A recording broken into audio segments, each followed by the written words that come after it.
Uncle আমি আসি, aunty আসি, ভালো থাকবেন।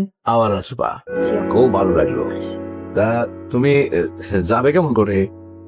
নিচে ইকবাল আছে, আমাকে নামিয়ে দিবেন। শহীদ, তুমি ওর একটু আগে দাও। না না কোনো দরকার নেই, আমি যেতে পারবো।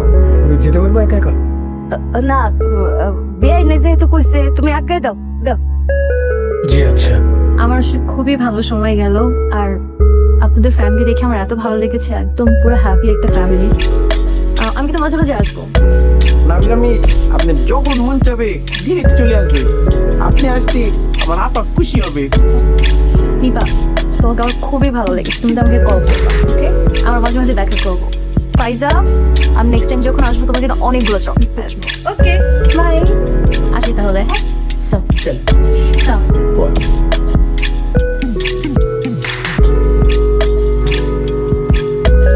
বিয়াই আপনার কি আক্কেল জ্ঞান কোনোদিন হইতো না? একটা জোয়ান সমস্ত মাইয়া তারে কইলেন শরীর আগাই দিত কে রে? এটা হলো একটু ঝামেলা।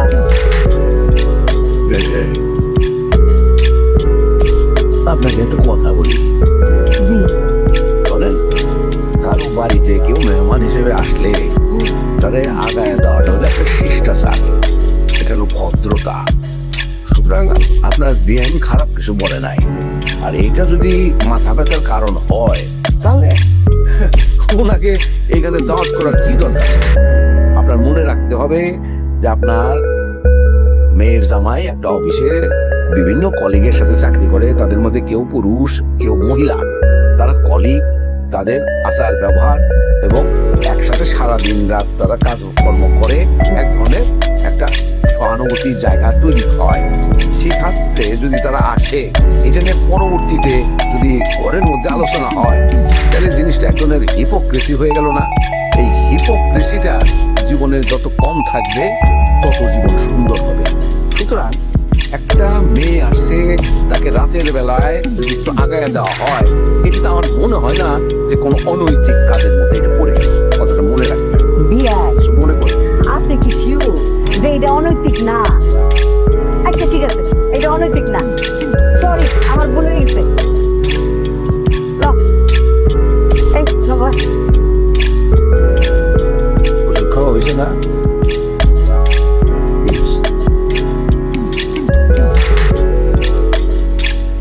গাছটা নিয়ে যা। এটা কোন বেনিফিট? তোমার সবসময় আমি কথা না বললে হয় না? হ্যাঁ কিতা কই আছি বাপরে, তোর কাছ থেকে কিতা আমার কথা কোন গুণ লাগবো? না কিন্তু ব্রেক দাও তো শিখতে হবে, কোথায় থামতে হবে এটা তো বুঝবা। ওরে বাপরে, কোন হানো আমার থামনটা লাগবো? হ্যাঁ কয়ে দাও আমার হিগাও। বাসায় একটা গেস্ট আসছে, আন্টি অসুস্থ, তুমি এটা তো বুঝবা। হ্যাঁ বাসায় মেহমান আইছে, তোমার আন্টি অসুস্থ, ব্যাগটানি বুঝি, কিন্তু সবার আগে বুঝুন লাগবো আমার মাইয়ার মনটা, আমার মাইয়ার সংসার। তোর বোনের কইজা ফুইরা যায়, তোর বোনের সংসার ফুইরা যায়, এইদিকে তোর নজর নাই। তোর নজর তোর আঙ্কেল আন্টির দিকে না। মারছে মাটির দরদ বেশি, একটা চক্কর দিমু কান পুটি লড়াইলাম। মাইয়া বেশি দরদ মাইনছের লিগি, নিজের বোনের লিগি কোনো দরদ নাই।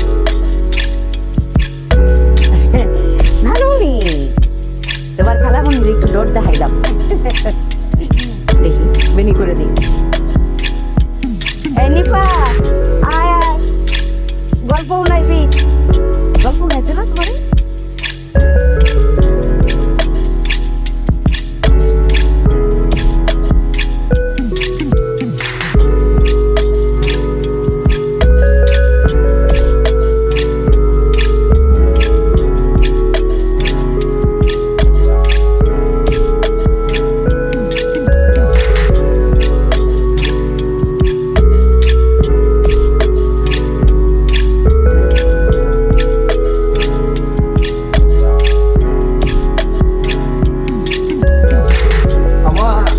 কি অবস্থা তোমার এখন?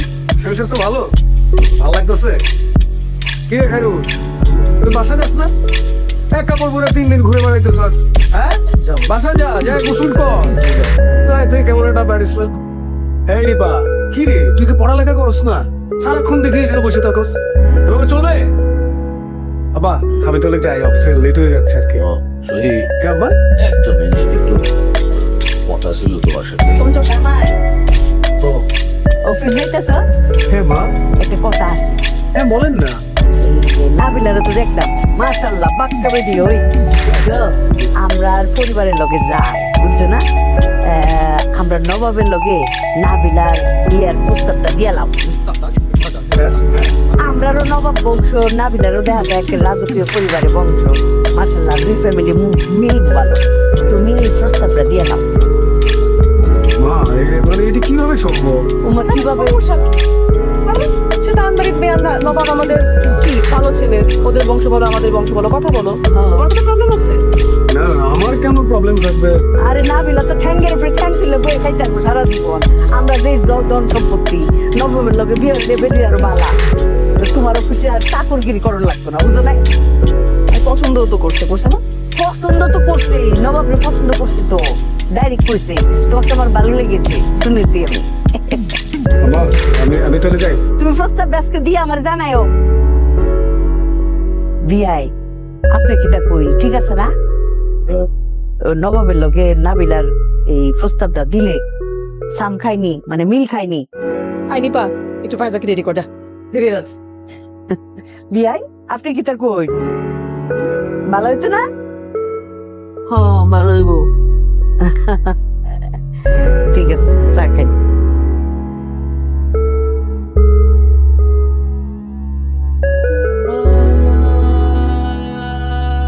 বাবা, শহীদ ভাইয়ের সাথে বাসায় কথা বলে কিছু হবে না? কি করতে চাইছিলেন শহীদ রে? ও না, অন্য বিষয়ে আলাপ ছিল, পরে বললো হবে। ও মা, কেমন লাগে এখন? ভালো লাগে? ওষুধ খাইছো?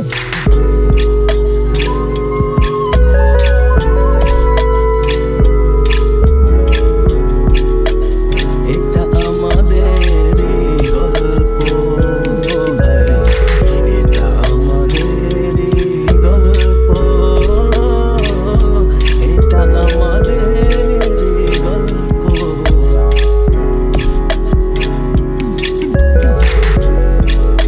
নিপা নিপা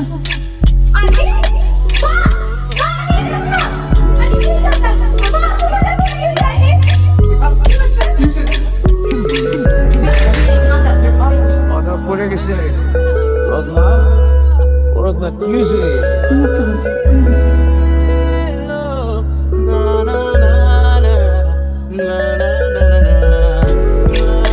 এই আব্বা, কখন আসছো তুমি? কোথায় ঘুরতে বেরিয়েছো? হঠাৎ অফিসে চলে আসছো? আমি তোমার অফিসের উদ্দেশ্যে আসছি। ও কি কিছু বলবা? এই যে কিছুদিন ধরে দেখতেছো যে তোমার মা অসুস্থ, তার কি অসুখ হয়েছে সেটা তুমি জানো? না ওই যে তুমি তো কয়েকবার ডাক্তার দেখালা, বললা তো রিপোর্টগুলো সেম আসছে, এই তো। রিপোর্টে কি আসছে সেটা কি তুমি একবারও জিজ্ঞাসা করছো নাকি তুমি জানো? কি হয়েছে আব্বা?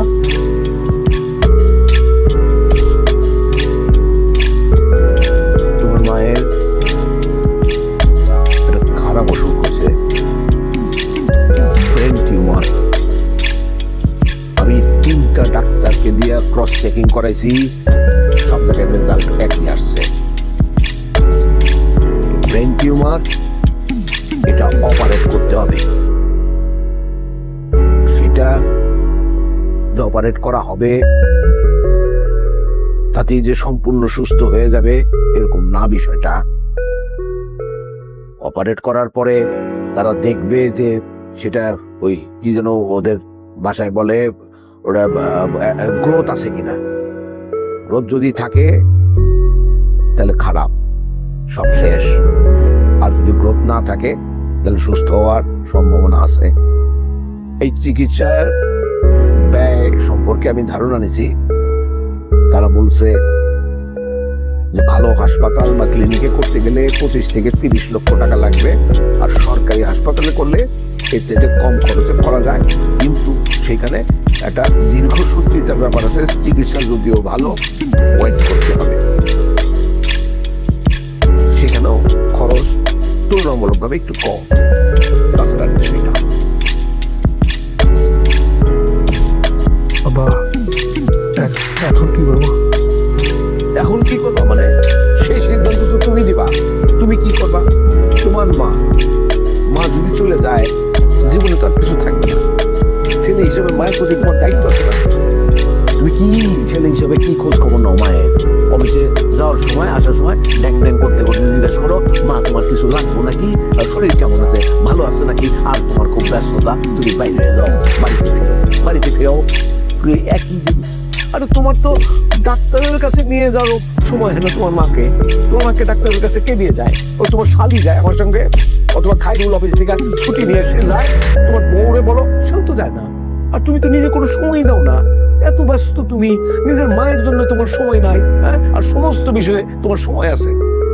তোমার লজ্জা করে না যে তোমার মা এইরকম অসুস্থ, সেই খোঁজ খবরও তুমি রাখো না একটা যোগ্য ছেলে হিসাবে? এই কথাগুলো আমাকে আগে কেন বলবো? আমাকে বললে কি করতা তুমি? তুমি শুনতে চাইছো? তোমাকে তো কতবার বলতে চেষ্টা করছি, তোমার বাসায় কথা বলা যায় না, সময় হয় না তোমার, বিভিন্ন বিষয় নিয়ে তোমার মেজাজ খারাপ থাকে, তোমার সময় নাই সমস্ত কিছু শুনবার দেখবার। তুমি তোমার পরিবার নিয়েই ব্যস্ত। কিন্তু জানে কে জানো? আমি আর খাইবো। তোমার মাও জানে না যে তার কি হয়েছে। এখন আজকে যে তোমাকে এই কথাগুলো বললাম তোমার মায়ের স্বাস্থ্য সম্পর্কিত বিষয় নিয়ে, দয়া করে তোমার মাকে জানাইয়া দিও না, অথবা এমন কারোর সাথে এই কথাগুলো শেয়ার করো না যে কথাগুলো তোমার মায়ের কানে চলে যায় এবং সে আরো অসুস্থ হয়ে পড়ে এই অল্প সময়ের মধ্যে। পরিবার আছে, বড় হইছ, নিজের পায়ে দাঁড়াইছ, কিন্তু পরিবারের কিছু জিনিস আছে, কতটুকু বলা যায় কতটুকু বলা যায় না, সেই সীমারেখাটা আমি জানি না তুমি শিখছো কিনা বা প্রয়োগ করো কিনা। আমার মনে হয় না তুমি শিখছো। তোমাকে কথাগুলো জানানোর দরকার, জানাইলাম, সিদ্ধান্ত তুমি দিবা। আমার যদি একা সিদ্ধান্ত নেওয়ার ক্ষমতা থাকতো তাহলে আমি কাউরে বলতাম না। যা ভালো মনে করো কর। উঠি আমি আজকে।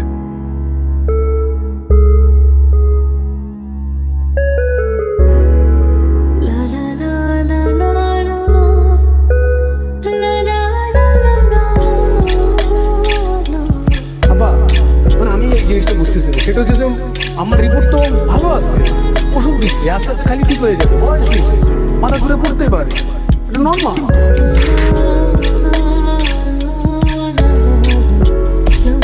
তোমার মায়ের একটা খারাপ অসুখ হচ্ছে, ব্রেন টিউমার।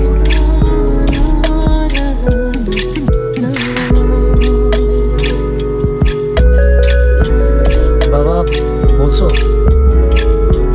বলছি, কি বলবো? সবসময় যেরকম বলে সেরকমই বলছে। তারপরও আমাদেরও না কিছু দায়িত্ব গ্রহণ করা উচিত। কি দায়িত্ব গ্রহণ করব? তার নিজের মা, সিদ্ধান্ত তো সে দিবে। আমার দায়িত্ব গ্রহণ করলে তো তাদের জানাইতামই না।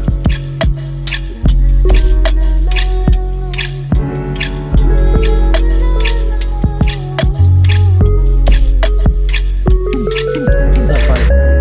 এই এসব কি? স্যার পানি। এখানে কেন? স্যার পানি খাবেন না? আমি কি তোর কাছে পানি চাইছি? আমি কখন কি খাবো না খাবো সেটা তোর কাছ থেকে শিখতে হবে। হ্যাঁ, ফাজলামি করছ আমার সাথে? তোরা কি মনে করস আমি পাগল হয়ে গেছি? এই অফিসে কখন ঢুকছস? স্যার আমি তো টাইমলি ঢুকি। কিসের টাইমলি ঢুকছস? তুই অফিসে কখন ঢুকস, কখন বের হস, তুই কি মনে করছিস আমি কিছু জানি না? হ্যাঁ, এটা কি করছস? সাত কেন কুচকানো থাকবে? হ্যাঁ, এটা কি ভাই? এই চুল কাটছস না কেন? এটা কি সার্কাস না? এটা অফিস না?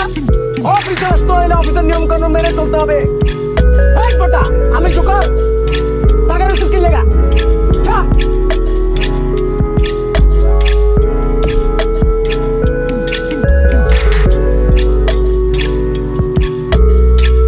হ্যালো সাপলা, তুমি তাড়াতাড়ি জামা কাপড় গোছাও, বাড়ি চলে যাবো, চাকরি আর করবো না।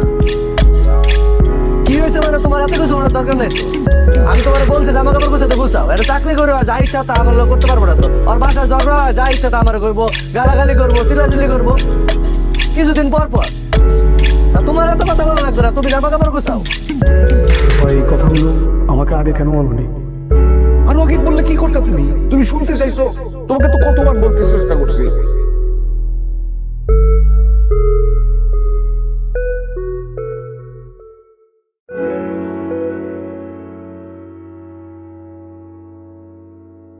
তোমার বাসায় কথা বলা যায় না, সময় হয় না তোমার, বিভিন্ন বিষয় নিয়ে তোমার মেজাজ খারাপ থাকে, তোমার সময়ই নাই। ওই আমার বোধ আমার বেল বাজাইছে, সালার পোশালা। আই রাও রাও।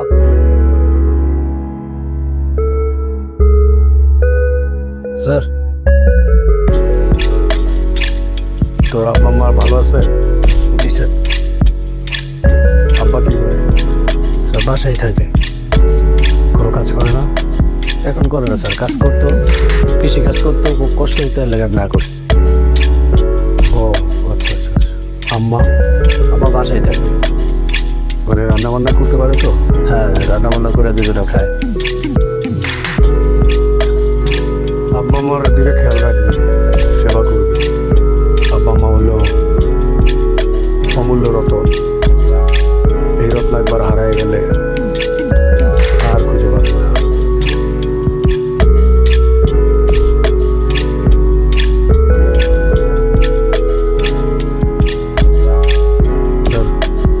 লাগবে না স্যার। আর এমনি তোর বোর জন্য কিছু কেনাকাটা করে নিস। দাঁড়,